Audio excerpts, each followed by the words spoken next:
The harsh crack of a leather whip against the wooden porch splintered the evening air as Beatrice Andrews clutched her children to her skirts, tears streaming down her dirt-smeared face. It was 1873 in the unforgiving territory of Arizona, and her husband had just done the unthinkable, traded her and their 2 young children to a silent stranger for a single burlap sack of corn seed. "You worthless woman!" Harold Andrews spat, his thin face contorted with drunken rage as he hefted the sack onto his bony shoulder. "This'll feed me better than you ever did. I'm done with the lot of you." Beatrice stood frozen, her body trembling as she held 7-year-old Grace and 4-year-old George against her legs. The children whimpered, not fully understanding what was happening but sensing the terrible weight of their father's actions. The tall cowboy who'd made the trade stood silently by his wagon, his features shadowed beneath a wide-brimmed hat. Unlike Harold, who reeked of cheap whiskey and days without bathing, this stranger stood tall and steady. His clothes were dusty from the trail but well-maintained, and his posture spoke of quiet strength rather than Harold's violent unpredictability. "Get going, then," Harold slurred, shoving Beatrice toward the cowboy. "He's paid fair and square for you. Maybe he can make something useful of you." Beatrice's heart hammered against her ribs. "Sold. Like cattle." The shame of it burned through her, but beneath that shame flickered something else: hope. Anything, even the unknown intentions of this silent stranger, had to be better than Harold's drunken fists and constant belittling. The cowboy finally spoke, his voice deep and clear in the gathering dusk. "Madam, children, my wagon's ready. We should move on before nightfall." Jackson Cooper watched the woman carefully, noting how she gathered what dignity remained to her, straightening her spine despite the visible trembling of her hands. He hadn't planned on acquiring a family when he'd stopped at this ramshackle homestead looking to trade for supplies. But when the drunk had offered his wife and children in exchange for the seed corn, something primal and protective had flared in Jackson's chest. He knew the type: men who drank away what little they had, who treated their families worse than their livestock. He'd seen too many women and children left destitute or dead from such men's cruelty. This woman, with her haunted eyes and the protective way she shielded her children despite her own fear, deserved better. "I have blankets in the wagon," he said softly, gesturing toward the well-maintained covered wagon hitched to 2 strong horses. "It'll be cold tonight." Beatrice hesitated only a moment before gathering her courage. What choice did she have? The children needed shelter, food. Harold had gambled away most of their provisions, and winter was approaching. "Come along, Grace, George," she whispered, guiding them toward the wagon. Harold had already disappeared inside their dilapidated cabin, not even bothering to watch them leave. 5 years of marriage to a man who'd grown increasingly violent and worthless had come to this, being traded for a sack of corn seed. The humiliation burned, but somewhere beneath it, Beatrice felt the first faint stirring of relief. The children climbed into the wagon bed while Jackson helped Beatrice up to the seat beside him. She flinched at his touch, though his hands were gentle. "I won't hurt you, madam," he said quietly. "Or the children." As the wagon pulled away from the only home her children had known, Beatrice kept her eyes forward, refusing to look back. Whatever lay ahead, she would face it with the same determination that had kept her and her children alive through years of Harold's abuse. Jackson clicked to the horses, setting them at an easy pace. They traveled in silence as the sun slipped behind the distant mountains, painting the vast Arizona sky in shades of amber and crimson. Only when they were several miles from the homestead did Beatrice find her voice. "Why?" she asked simply. Jackson kept his eyes on the trail ahead. No decent man would leave a woman and children with the likes of him. "You paid for us," she said, the words bitter on her tongue. "I paid to get you away," he corrected. "You're not property, madam. Once we reach town, you're free to go your own way if you choose."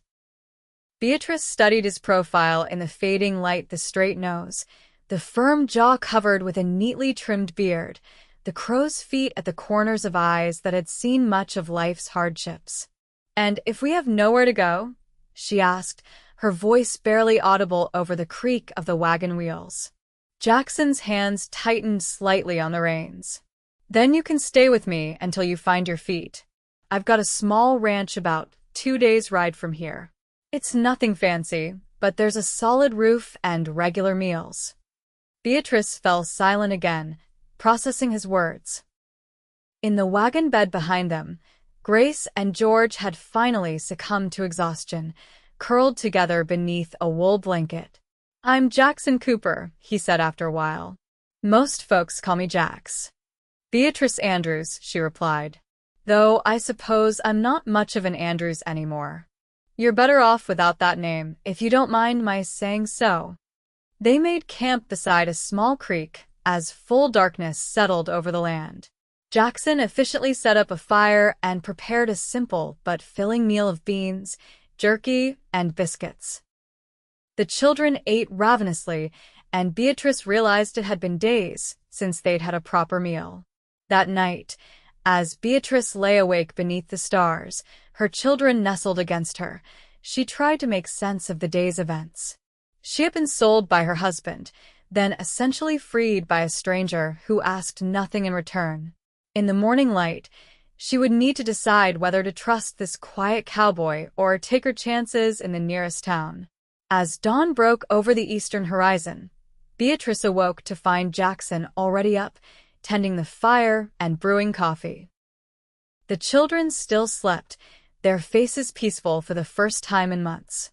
"Morning," he said, offering her a tin cup of the steaming liquid. "Hope you slept some." Beatrice accepted the cup, warming her hands around it.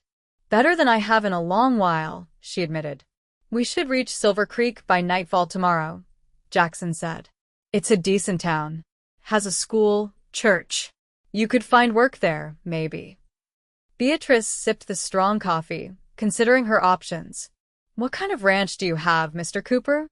"Just a small spread. 60 acres, some cattle. A garden that could use a woman's touch." He paused, looking slightly embarrassed. "That's not why I took you and the children, though. I want to be clear about that." "Why did you then?" Beatrice pressed. "A sack of corn seed is a high price for strangers." Jackson's weathered face softened. "My mother and sister were left by my father when I was about your boy's age. No one helped them. My mother worked herself to death in a laundry, and my sister." He looked away. "Well, she didn't have many choices. I swore if I ever saw another woman in that position, I'd do what I could." Something in his honest explanation touched Beatrice deeply. This wasn't a man looking to replace one form of ownership with another. This was a man who understood suffering and sought to ease it where he could. "I can cook," she offered tentatively. "And so, I could earn my keep and the children's, at least until I save enough to make our own way." Jackson nodded, relief evident in his expression. "That's fair. I'm not much in the kitchen myself. Mostly live on beans and whatever game I can shoot." As they continued their journey, Beatrice found herself studying Jackson when he wasn't looking. Unlike Harold, who had grown soft and bloated from drink, Jackson was lean and strong from honest work. His hands were calloused but gentle with the horses and kind when helping the children in and out of the wagon. He spoke little, but when he did, his words were thoughtful and direct. By the second day, Grace and George had overcome their initial shyness and began peppering Jackson with questions about his ranch, the animals he kept, and whether there were other children nearby. He answered patiently, occasionally drawing a laugh from them with tales of his more mischievous calves or the antics of his herding dog, Blue. "Will Blue like us?" George asked, his small face serious. "Blue likes anyone who scratches behind his ears and doesn't pull his tail," Jackson replied, winking at the boy. "He's especially fond of children who help collect eggs from the henhouse." "You have chickens?" Grace's eyes widened. "Real ones." "A whole flock," Jackson confirmed. though the old rooster thinks he owns the place. Beatrice found herself smiling at the exchange. Harold had never shown such patience with the children's endless questions, usually silencing them with a harsh word or worse. As promised, they reached Silver Creek by nightfall of the second day.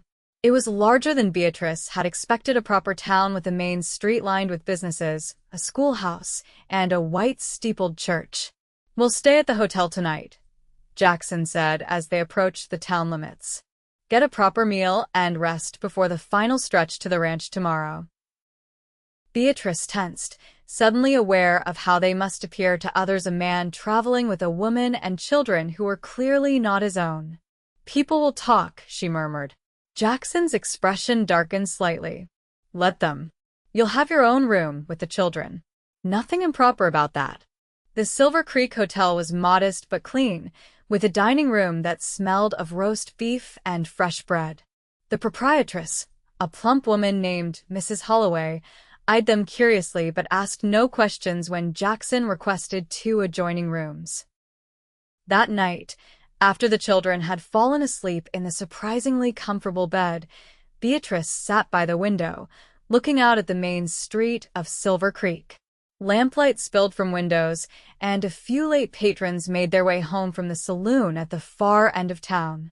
It seemed like a peaceful place, the kind of town where a woman alone might find decent work and build a new life. Yet the thought of parting ways with Jackson Cooper left her with an unexpected hollowness. In just 2 days, he had shown more kindness than Harold had in years. The children already looked at him with admiration, and Beatrice herself found comfort in his steady presence. A soft knock at the door connecting their rooms startled her from her thoughts. "Yes?" she called softly, mindful of the sleeping children. "Just checking if you need anything before I turn in." Jackson's voice came through the door. Beatrice crossed the room and opened the door a crack. Jackson stood there, his hat in his hands, looking somewhat uncertain. "We're fine, thank you," she said. "The children are already asleep." He nodded. "It's a good town, Silver Creek. Sheriff keeps order, and folks are generally decent. If you decided to stay here instead of coming to the ranch, I'd understand. I could help you find work, maybe with Mrs. Holloway or at the general store." Beatrice studied his face in the lamplight. There was no pressure in his offer, only genuine concern for her well-being. It touched something deep within her, a place that had been wounded by Harold's betrayal but wasn't yet beyond healing. "I said I'd cook for you in exchange for shelter," she replied softly. "I keep my word, Mr. Cooper." Relief flickered across his features. "Jax," he reminded her. "Mr. Cooper was my father, and I don't care to be compared to him." "Jax," she repeated, the name feeling strangely intimate on her lips. "Good night, then." "Good night, Beatrice." As she closed the door and returned to the window, Beatrice realized she had made her decision. She would go to Jackson Cooper's ranch, at least for a time. There, perhaps, she and her children could heal from the wounds Harold had inflicted, both visible and hidden. The next morning, after a hearty breakfast in the hotel dining room, they set out for the final leg of their journey. Jackson purchased supplies in town: flour, sugar, coffee, and several yards of sturdy cotton fabric that he presented to Beatrice without ceremony. "Thought you might need it," he said simply. "For you and the children." Beatrice ran her fingers over the fabric, good quality, not the cheap stuff Harold had begrudgingly purchased when their clothes were falling apart. "Thank you." The road to Jackson's ranch wound through rolling grasslands dotted with stands of pine and juniper. By mid-afternoon, they crested a low hill, and Jackson reined in the horses. "There it is," he said, pointing to a valley below. Beatrice leaned forward, taking in the sight. A neat log cabin stood beside a barn and corral, where several horses grazed. A creek ran along one side of the property, its banks lined with cottonwoods. Behind the cabin, she could see the chicken coop Jackson had mentioned and what appeared to be a substantial vegetable garden, though it was mostly harvested now with winter approaching. "It's beautiful," she breathed, genuinely impressed. The place spoke of care and hard work, nothing like the neglected homestead Harold had let fall into disrepair. As they approached, a black and white border collie came bounding toward the wagon, barking joyfully. "That's Blue," Jackson said with a smile. "Don't worry, his bark is worse than his bite." George and Grace were delighted by the dog, who circled the wagon in excitement as they descended into the valley. By the time they reached the cabin, the children were bouncing with anticipation, eager to meet the friendly animal. "Down, Blue," Jackson commanded as he helped Beatrice and the children from the wagon. The dog immediately sat, though his tail continued to thump against the ground. "You can pet him now," he told the children. "He's just saying hello." While the children became acquainted with Blue, Beatrice took in the cabin more closely. It was larger than it had appeared from a distance, with a covered porch spanning the front. The logs were well sealed against the elements, and the windows were actual glass, not the oiled paper she was accustomed to. "Let me show you inside," Jackson said, leading the way up the porch steps. The interior of the cabin was simple but comfortable. A large stone fireplace dominated one wall of the main room, with a solid wooden table and chairs nearby.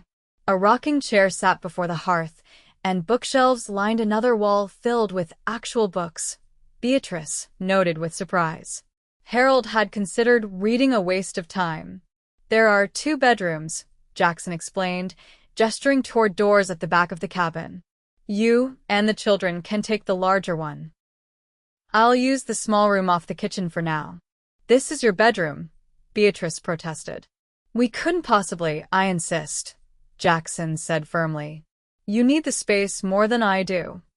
He showed them the rest of the cabin, the kitchen with its iron cookstove, the pantry stocked with preserved foods, and a small room off the kitchen that had been used for storage but could serve as Jackson's temporary quarters.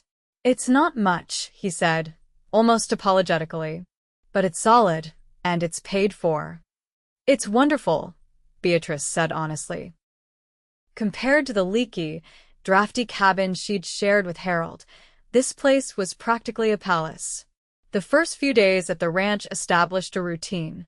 Jackson rose before dawn to tend the livestock, while Beatrice prepared breakfast and set the children to simple chores. Grace proved adept at collecting eggs from the henhouse, once she overcame her fear of the imperious rooster. George followed Jackson like a shadow whenever permitted, soaking up knowledge about the animals and the land. Beatrice transformed the kitchen, creating meals from the well-stocked pantry that had Jackson eating in appreciative silence. In the evenings, after the children were asleep, they would sit by the fire, sometimes talking quietly, sometimes simply enjoying the peaceful companionship. A week into their stay, Jackson returned from town with a wooden slate and chalk for Grace and a small carved horse for George. "The teacher in town, Miss Wilson, gave me some books for Grace," he explained, producing several primers from his saddlebag. "Said any child her age should be learning her letters." Grace's eyes shone with excitement as she ran her fingers over the slate. "Can I really learn to read? Pa said girls don't need book learning." A muscle twitched in Jackson's jaw at the mention of Harold, but his voice remained gentle. "Your pa was wrong about a great many things, Grace. Reading is important for everyone." That evening, after dinner, Jackson sat with Grace at the table, patiently helping her form letters on the slate. Beatrice watched from the kitchen doorway, a lump forming in her throat. Her daughter had never looked so happy, so engaged. Even George, usually restless in the evenings, sat quietly beside his sister, absorbing the lesson meant for her. Later, after the children were asleep, Beatrice joined Jackson by the fire. "Thank you for the slate and books," she said softly. "You've been more than generous to us." Jackson stared into the flames. "It's nothing. Every child should have the chance to learn." "Did you?" she asked, curious about his past. "Some. After my father left, there wasn't much time for schooling. I worked alongside my mother from a young age." He picked up a poker and adjusted a log in the fire. "But I always liked reading. Borrowed books when I could, taught myself what I didn't know. Is that where all these came from? Beatrice gestured to the bookshelves. A small smile touched his lips. Been collecting them for years. Whenever I had extra money, I'd buy a book instead of whiskey. Seemed a better investment. Beatrice thought of Harold, who spent every spare penny on Raka whiskey from the trading post. It was, she agreed. As November gave way to December, the weather turned colder. Jackson spent long days ensuring the ranch was prepared for winter, repairing fences, stocking firewood, smoking meat for the months ahead. Beatrice took inventory of the pantry, planning meals that would stretch their supplies through the lean season. The children thrived under the new arrangement. Their cheeks filled out from regular meals, and the fearful look gradually left their eyes. Grace made rapid progress with her reading, while George developed a special bond with Blue, the two becoming inseparable companions. One evening, as the first snow began to fall, Jackson returned from the barn with an armful of greenery. Thought we might need some Christmas cheer, he explained, slightly embarrassed by the children's excited reaction. Together, they decorated the cabin with pine boughs and berries. Jackson produced candles from the storeroom, placing them carefully in the windows. That night, the cabin glowed with warmth and light against the gathering darkness outside. "It's beautiful," Beatrice said, standing beside Jackson as they admired their handiwork. The children had finally gone to bed, tired from the excitement of decorating. "Christmas was always special to my mother," Jackson said quietly. "No matter how little we had, she made sure there was something to mark the day." Beatrice felt a pang of sadness. The past few Christmases with Harold had been grim affairs, with no celebration beyond what she could manage in secret for the children. "I haven't prepared anything for gifts," she confessed. "I have nothing to give them." Jackson's hand found hers in the dim light, his calloused fingers warm against her skin.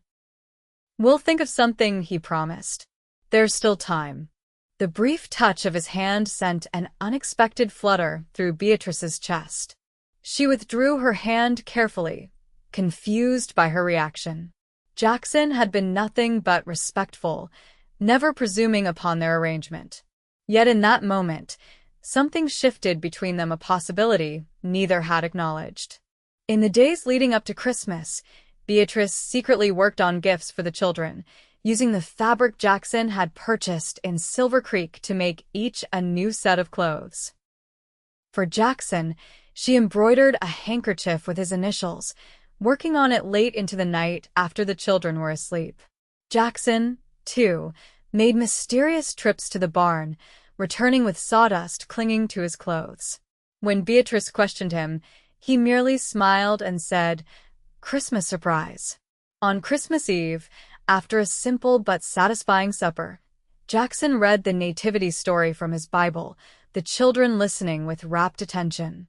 Afterward, they sang carols by the fire, Jackson's deep baritone blending with Beatrice's clear soprano and the children's enthusiastic voices. As she tucked the children into bed that night, Grace whispered, "Is this our home now, Ma?" For true? Beatrice hesitated. They had been at the ranch for nearly a month, yet she and Jackson had never discussed permanent arrangements. "For now, sweetheart, we're safe here." "I want it to be forever," Grace declared. "Jax is nice. Not like Pa. And he teaches us things." "Yes, he does," Beatrice agreed, smoothing her daughter's hair. "Now sleep. Morning will come faster if you do." When she returned to the main room, Jackson was placing several packages beneath the small juniper branch they had set up as a Christmas tree. He looked up, slightly guilty at being caught. "I hope you don't mind," he said. "It's not much, but—" "Of course I don't mind," Beatrice replied, retrieving her own carefully wrapped gifts from their hiding place. "Though you've done too much already." Jackson watched as she arranged her packages beside his. "Never had much reason to celebrate Christmas before," he admitted. "It's nice, having a proper family holiday." The word family hung in the air between them. Is that what they had become? Beatrice wondered. This improvised household, thrown together by desperation and chance? Thank you, she said simply, unable to express the depth of her gratitude for all he had done. For everything. Jackson stepped closer, his eyes reflecting the firelight. No need for thanks. Having you and the children here. He paused, searching for words. It's made this place feel like a home, not just a house. Beatrice felt that flutter again, stronger now. Standing this close, she could smell the clean scent of soap and pine that always seemed to cling to him. How different he was from Harold, this quiet, thoughtful man who showed his feelings through actions rather than words. We should get some rest, she said finally, breaking the moment. The children will be up at dawn. Jackson nodded, stepping back. Good night, Beatrice. Good night, Jax.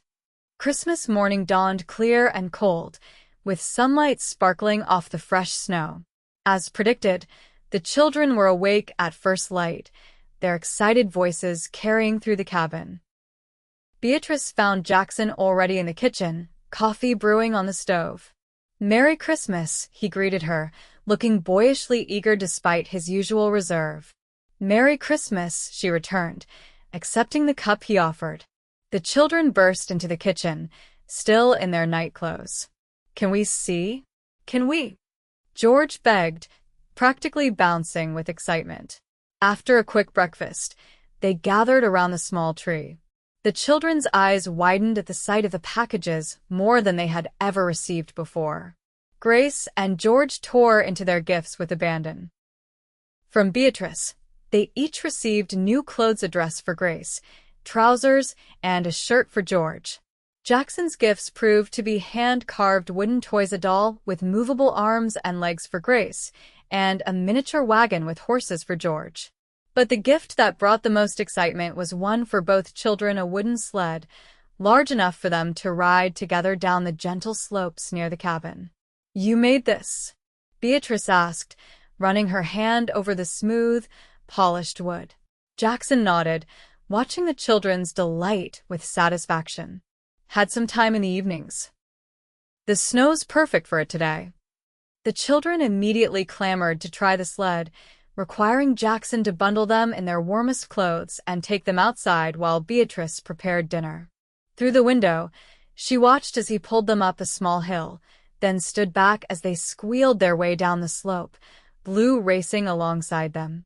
It had been years since she'd heard her children laugh so freely, seen them play without fear of their father's temper.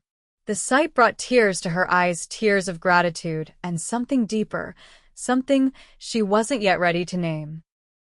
When they finally came inside, red-cheeked and breathless from play, Jackson presented Beatrice with a small package wrapped in brown paper. For me? She asked, surprised. But you've already given so much. Open it, he urged gently. Inside the package was a small wooden box, beautifully carved with a pattern of wildflowers. When she lifted the lid, a soft melody played, a music box, intricate and delicate. It's beautiful, she breathed, tracing the carvings with her fingertip. My mother had one, Jackson explained, before she had to sell it. I remembered how much it meant to her having something beautiful that was just hers. Beatrice blinked back tears.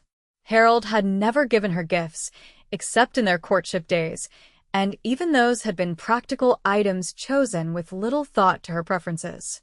I have something for you as well, she said, presenting him with the embroidered handkerchief. It's not much compared to this. Jackson unfolded the white square of fabric, his eyes softening at the sight of his initials surrounded by a simple pattern of leaves. No one's made anything for me since my mother died, he said quietly. Thank you. Their eyes met over the children's heads, and in that moment, Beatrice felt something shift and settle in her heart, a recognition of what had been growing between them these past weeks. The winter days fell into a comfortable rhythm. Jackson taught the children to ice fish on the frozen pond, while Beatrice turned her attention to making the cabin more homely, sewing curtains for the windows and cushions for the hard wooden chairs. In the evenings, they would gather by the fire, Jackson reading aloud from one of his many books while Beatrice mended or embroidered. They rarely spoke of the future, each content to let their unusual arrangement continue without defining it. Yet Beatrice couldn't help wondering what would happen when spring came. Would Jackson expect them to move on? Did she even want to? In late January, a blizzard swept through the valley, confining them to the cabin for 3 days. On the second night, as wind howled around the eaves and snow piled against the windows, Grace developed a high fever. By midnight, she was delirious, her small body burning with heat despite the cold outside. "She needs a doctor," Beatrice said frantically, bathing her daughter's forehead with cool water. "Jax, she's so hot." Jackson's face was grim as he assessed the situation. The town was 15 miles away, through deep snow and in near-blizzard conditions. But the alternative, watching Grace's condition worsen without medical help, was unthinkable. "I'll go," he said, already pulling on his heavy coat. "The bay can handle the snow better than the wagon. I'll bring Doc Wilson back with me."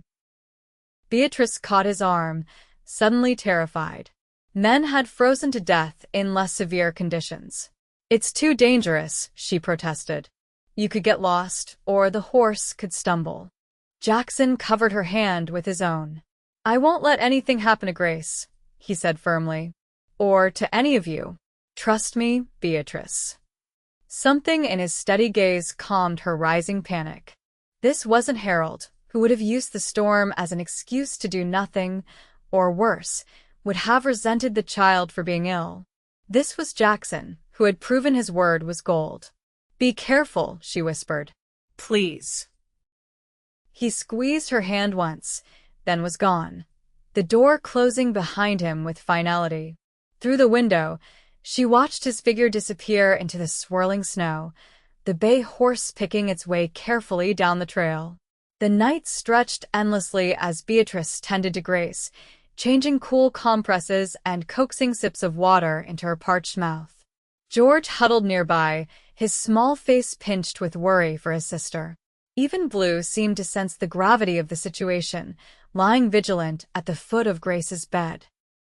By dawn, Grace's fever had risen further, and she no longer responded to Beatrice's voice. Terror gripped Beatrice's heart as she prayed for Jackson's return, for the doctor's healing knowledge, for her daughter's life. It was mid-morning when Blue suddenly raised his head, ears pricked toward the door. Moments later, Beatrice heard the muffled sound of hooves and men's voices. She ran to the window, nearly collapsing with relief at the sight of Jackson helping an older man down from a horse, Dr. Wilson from town. The doctor worked quickly, examining Grace with practiced hands before preparing a mixture from his medical bag. "Influenza," he confirmed grimly. "Bad case, but we've caught it in time. This will bring down the fever. Keep her warm but not overheated, and make sure she drinks as much as possible." Under the doctor's care, Grace's fever finally broke late that afternoon. As she fell into a natural, healing sleep, Dr. Wilson packed his bag to leave. "Your husband risked his life coming for me in that storm," he told Beatrice. "Not many men would have made it through. You're fortunate to have such a dedicated man." Beatrice didn't correct his assumption about her relationship with Jackson. Instead, she merely nodded, her eyes seeking Jackson, who stood by the fire warming himself, his clothes still damp from the journey. After seeing the doctor off with provisions for his return journey, Jackson checked on Grace one more time before collapsing into a chair by the fire. Only then did Beatrice notice the lines of exhaustion on his face, the way he winced when he moved his left arm. "You're hurt," she said, kneeling beside his chair. "It's nothing." Bay slipped on some ice on the way back. "Caught myself against a tree." He tried to rotate the shoulder and grimaced. "Just bruised." Beatrice fetched warm water and clean cloths, then helped him remove his shirt to examine the injury. A massive bruise was forming across his left shoulder and upper arm, but nothing appeared broken. As she gently bathed the area with warm water, Beatrice was acutely aware of his bare skin beneath her hands, the solid muscle and occasional scars that told stories of a hard-working life. This physical closeness was new territory for them, intimate in a way that transcended their daily interactions. "Thank you," she said softly, focusing on her task, "for going for the doctor, for risking yourself for Grace." Jackson's good hand caught hers, stilling her movements. "I would do anything for her," he said simply. "For George. For you." Beatrice raised her eyes to his, finding them dark with emotion and something else, a question, perhaps, or a hope. Without conscious thought, she leaned forward, closing the distance between them until her lips met his in a gentle, hesitant kiss. For a moment, Jackson remained perfectly still, as if afraid any movement might shatter this fragile new connection. Then his hand came up to cradle her cheek, deepening the kiss with tender insistence. When they finally parted, Beatrice's heart was racing. What had she done? What would he think of her boldness? But Jackson was smiling, a rare, full smile that transformed his usually serious face. "I've been wanting to do that for weeks," he admitted. "But I didn't want you to think I expected anything in return for helping you and the children." "I know you didn't," Beatrice said. "That's why." She gestured between them, unable to articulate the complex emotions that had led to her impulsive action. Jackson understood anyway. "We should talk," he said, taking her hand, "about what happens next. But not tonight. You're exhausted, and Grace needs you." Beatrice nodded, suddenly aware of the bone-deep weariness that followed the night's fear and tension. "Tomorrow, then." As winter gradually loosened its grip on the land, life at the Cooper Ranch settled into a new pattern. Grace recovered fully from her illness, and the bond between Jackson and the children grew stronger by the day. George had taken to calling him Jack's Pa when he thought no one was listening, while Grace sought his approval for her improving reading skills. For Beatrice and Jackson, that first kiss had opened a door neither seemed willing to close. Their relationship developed slowly, respectfully, with stolen moments of tenderness amid the daily work of the ranch. Jackson never presumed, never pushed, allowing Beatrice to set the pace of their growing attachment. One mild February evening, as they sat on the porch watching the sunset paint the snow-covered valley in shades of gold and rose, Jackson finally broached the subject they had been circling for weeks. "Spring will be here soon," he observed, his arm resting comfortably around Beatrice's shoulders. "Calving season, planting time." "Yes," she agreed, wondering where he was leading. "I've been thinking," he continued, his voice carefully casual. "The children seem happy here. Grace is learning well, and George has a way with the animals." "They are happy," Beatrice confirmed. "Happier than I've ever seen them." Jackson was silent for a moment, gathering his thoughts. "And you? Are you happy here, Beatrice?" She turned to look at him, reading the vulnerability beneath his composed exterior. "Happier than I ever expected to be again," she answered honestly. Relief softened his features. "I'm glad. Because I was hoping, that is, I wanted to ask if you might consider staying. Permanently."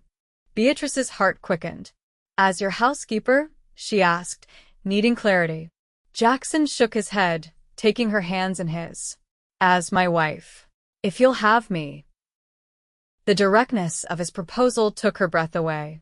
There was no flowery speech, no grand declarations, just a simple, heartfelt question from a man who had proven his worth through actions rather than words. "The children," she began. "I love them as if they were my own," Jackson said firmly. "I'd be proud to be their father in truth, not just in practice." Beatrice thought of Harold, who had treated his own children as burdens, who had ultimately sold them without a second thought. Then she looked at Jackson, who had risked his life to save Grace, who taught George with endless patience, who respected Beatrice's own feelings and choices at every turn. "Yes," she said, her voice steady despite the tears gathering in her eyes. "Yes, I'll stay. I'll be your wife."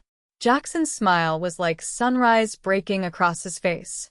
He leaned forward, kissing her with a tenderness that spoke volumes about the man he was and the husband he would be.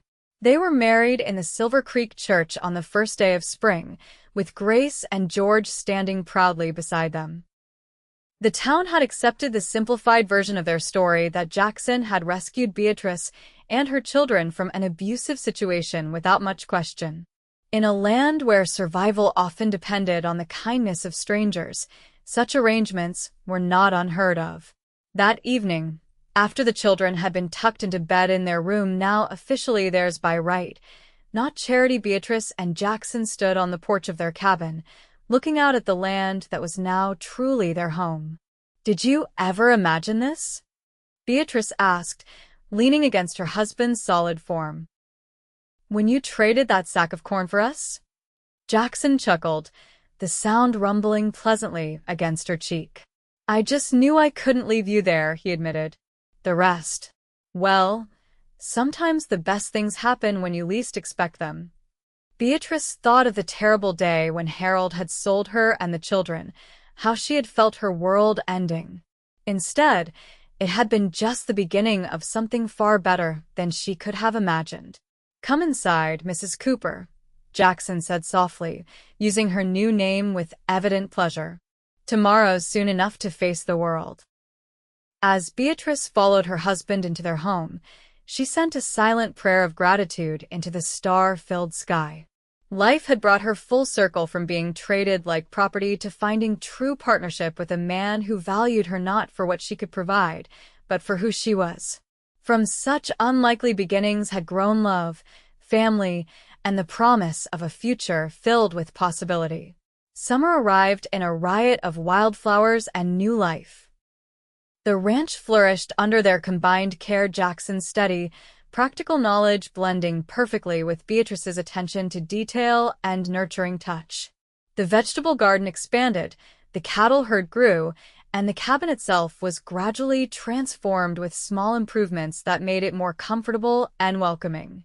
On a warm July evening, as they celebrated Grace's 8th birthday with a special dinner and a cake Beatrice had baked using precious sugar saved for the occasion, Jackson presented his stepdaughter with a final gifted document bearing the county seal.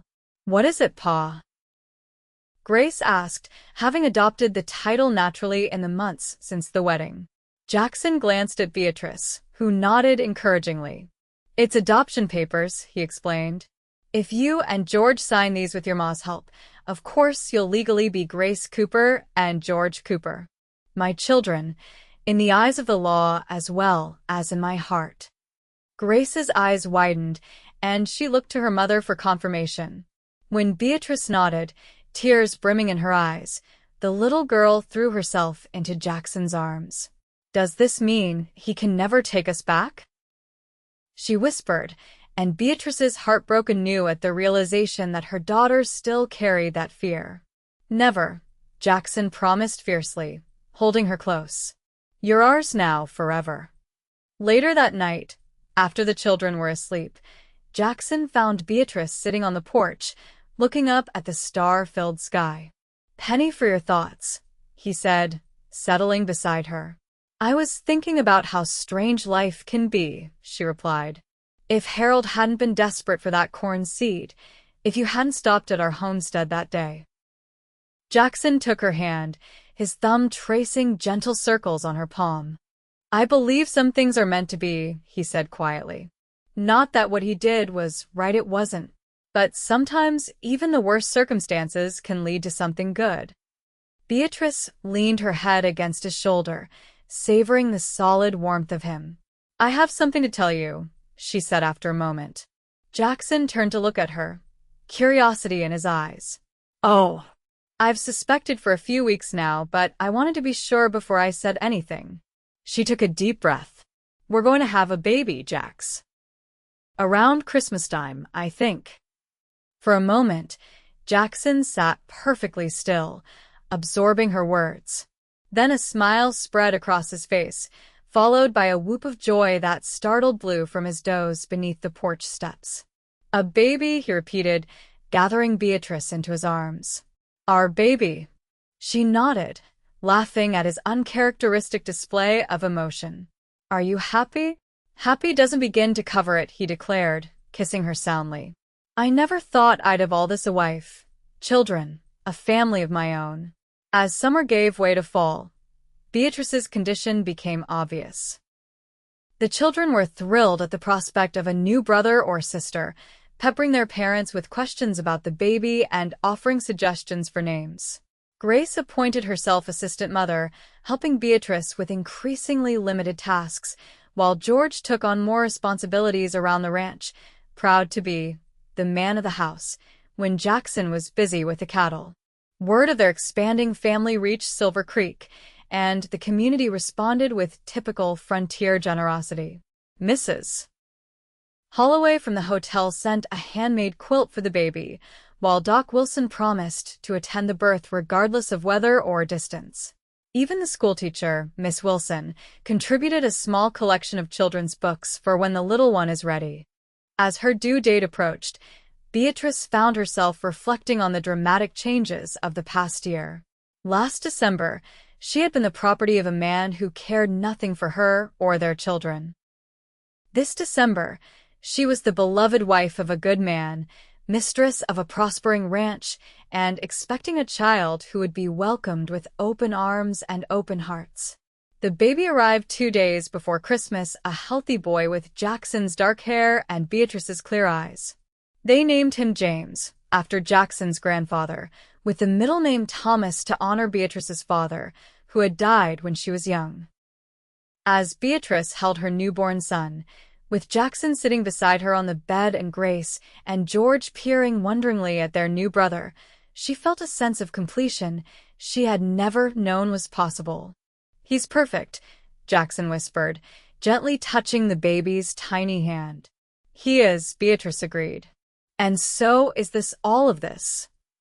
That night, after the children had finally been persuaded to go to bed despite their excitement over both the baby and the approaching Christmas, Jackson brought Beatrice a small package wrapped in brown paper.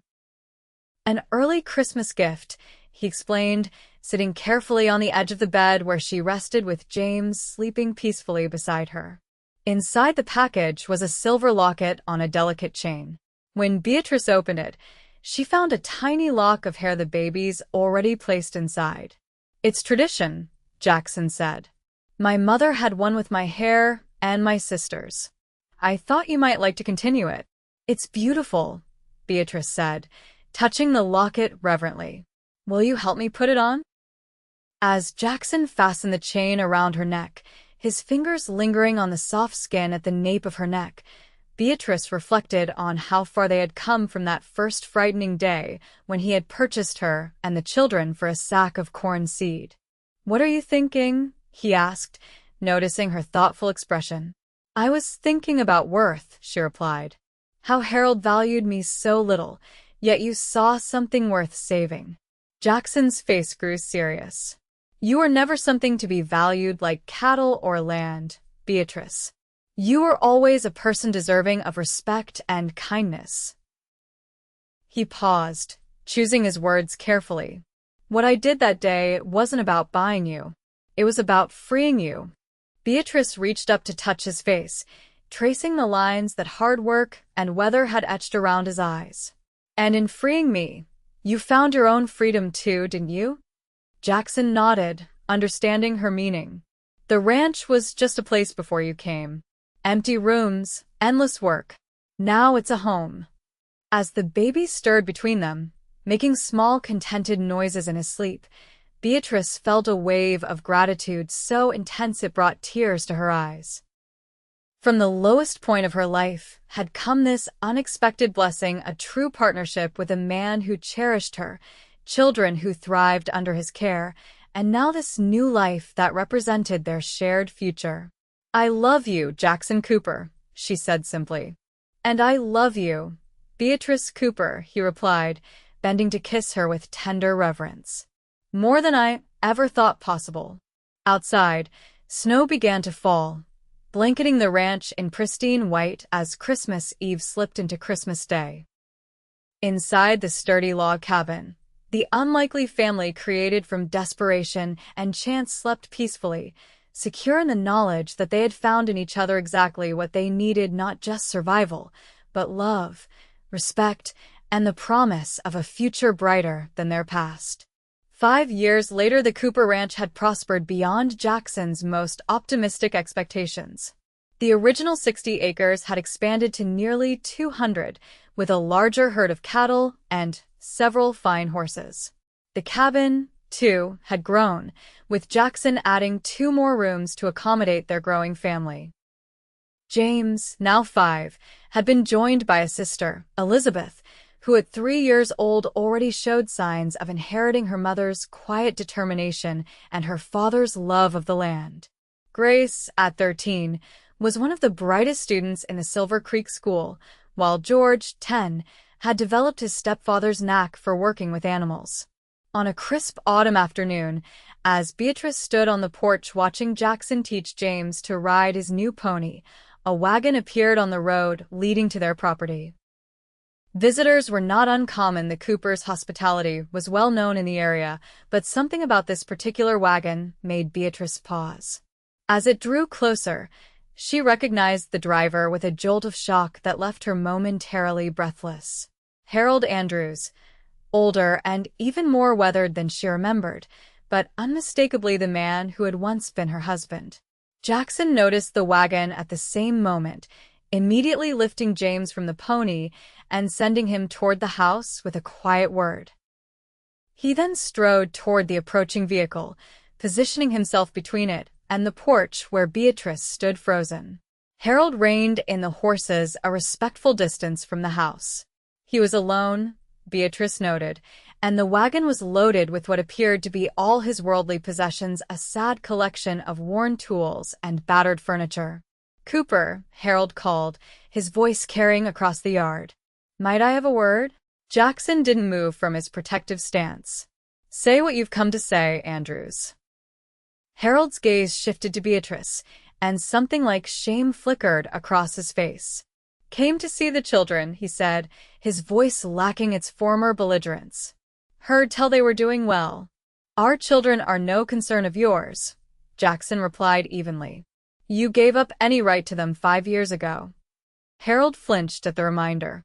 "I know what I did," he said, looking down at his hands on the reins. "Been living with it every day since. The drink had me then, but I'm clear-headed now. Just wanted to see them before I head to California. Don't aim to cause trouble." Beatrice finally found her voice, stepping down from the porch to stand beside Jackson. His arm immediately went around her waist, solid and reassuring. "The children don't remember you, Harold," she said, surprised at how steady she sounded. "Grace was just 7, George barely 4. They have a father now, a real one." Harold nodded slowly, his eyes taking in the prosperous ranch, the well-maintained buildings, the obvious signs of care and prosperity. "Seems they landed better than they would have with me," he admitted. "You too, Beatrice. You look well." "I am well," she confirmed. "Better than I ever was with you." A flicker of pain crossed Harold's face, quickly masked. "I deserve that. Deserve worse, truth be told." He straightened his shoulders. "Don't want anything from you. Just thought." "Well, doesn't matter what I thought. I'll be on my way."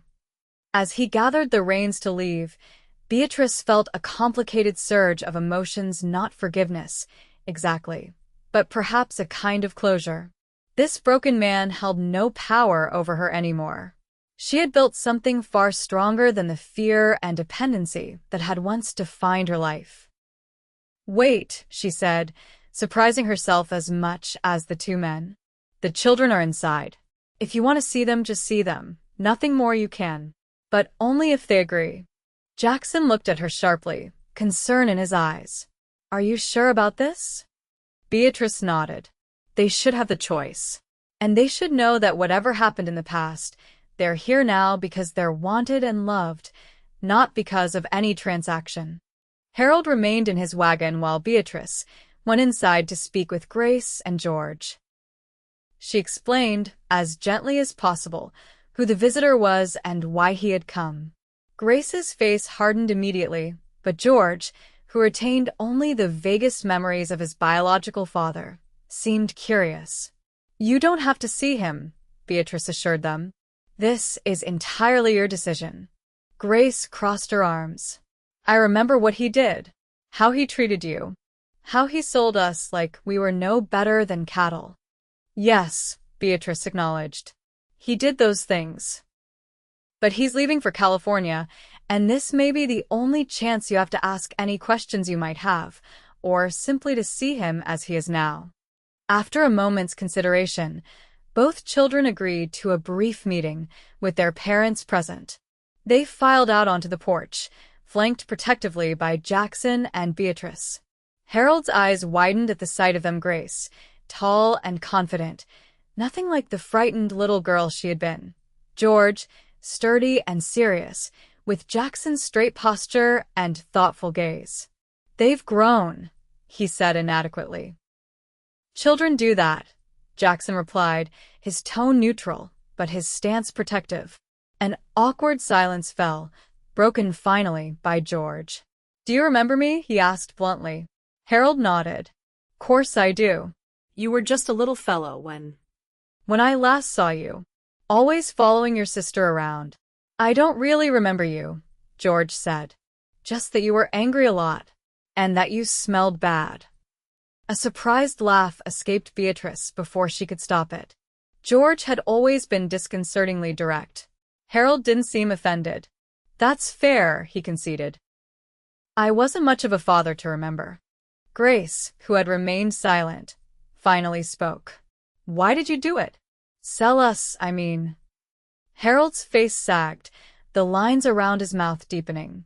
"Don't have a good answer for that, Grace. The drink had me in its grip, something fierce. Couldn't think straight, couldn't see beyond the next bottle." He gestured vaguely. "Not making excuses. What I did was wrong. Worst thing a man could do to his family." "Yes, it was," Grace agreed, her young face solemn beyond her years. "But if you hadn't, we wouldn't be here now. Wouldn't have Pa and the ranch and James and Elizabeth." She glanced at Jackson, who smiled encouragingly. "So, I guess something good came of it in the end." Harold looked at his daughter, with something like wonder. "You've got your mother's wisdom," he said softly. "And her strength." He turned to Beatrice. "You've raised them well." "We have," Jackson corrected mildly, emphasizing the plural. Harold accepted the correction with a nod. "I should be moving on. Got a long road ahead." "Wait," Beatrice said, disappearing into the house. She returned moments later with a small bundle wrapped in clean cloth. "Some food for your journey. Bread, cheese, dried meat." Harold accepted the bundle with visible surprise.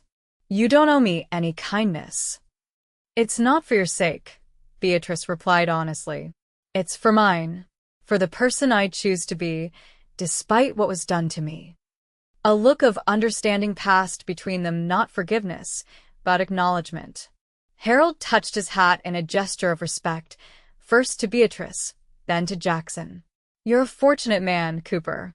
Hope you know that." "I do," Jackson confirmed, his arm tightening around Beatrice's waist. "Every day." They watched in silence as Harold's wagon rolled away, growing smaller until it disappeared around a bend in the road. The children returned to their activities, Grace to her books, George to help with the horses, seemingly unburdened by the encounter.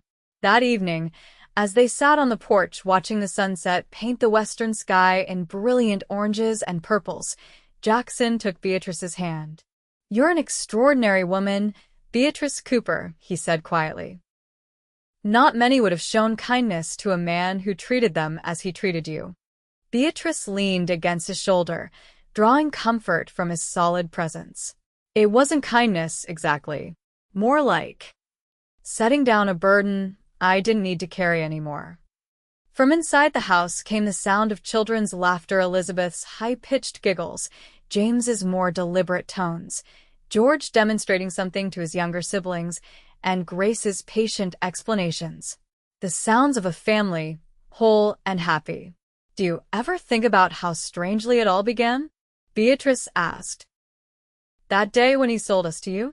Jackson considered this, his thumb tracing lazy circles on the back of her hand.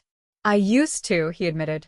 Used to worry that you might resent the circumstances, might feel you had no real choice in coming here. And now I think that sometimes life gives us moments that seem like endings but turn out to be beginnings. He turned to face her, his eyes reflecting the golden light of sunset. That day wasn't about a transaction. It was about finding each other, even if we didn't know it then. Beatrice thought about the frightened, desperate woman she had been, clutching her children to her skirts as her husband traded them away like livestock. How far she had come since that day, finding not just safety, but love, partnership, and a sense of her own worth that no one could take away. I'm glad you were the one who stopped that day, she said softly. Glad you saw something worth saving in us. Best decision I ever made, Jackson replied, drawing her close for a kiss that still, after all these years, made her heart quicken. Though marrying you comes in a close second. Beatrice laughed, feeling lighter than she had in days. Harold's unexpected visit had stirred old memories, but seeing him now diminished, alone, headed for an uncertain future, had confirmed what she already knew. Her life with Jackson and their children was exactly where she was meant to be. As twilight deepened into dusk, they called the children in for supper. Gathered around the table that Jackson had built with his own hands, they said grace and shared the events of their day. Elizabeth proudly displayed a wildflower she had pressed between the pages of Grace's book, while James recounted his first writing lesson with all the solemnity of a much older child. Looking around at the faces illuminated by lamplight, Jackson at the head of the table, Grace helping Elizabeth cut her meat, George and James engaged in some private joke, Beatrice felt a wave of contentment wash over her. From the unlikeliest of beginnings had grown this family, this life. A man had sold her for a bag of corn, and in doing so, had unknowingly given her the greatest gift, the chance to find her true home, her true self, and her true love. As Jackson caught her eye across the table, his smile warm with understanding, Beatrice silently thanked whatever twist of fate had brought them together. Some might call it chance, others divine intervention. She simply called it home. And as the years continued to pass, the story of how Beatrice had come to the Cooper Ranch became family lore, not a tale of shame or victimhood, but one of resilience and unexpected blessings. The children would grow up knowing that their family had been forged not through conventional means, but through courage, kindness, and the transformative power of love. In a land where survival often depended on the kindness of strangers, Jackson and Beatrice Cooper had found more than mere survival. They had found each other, and in doing so, had created something precious and enduring, a legacy of love that would outlast them both.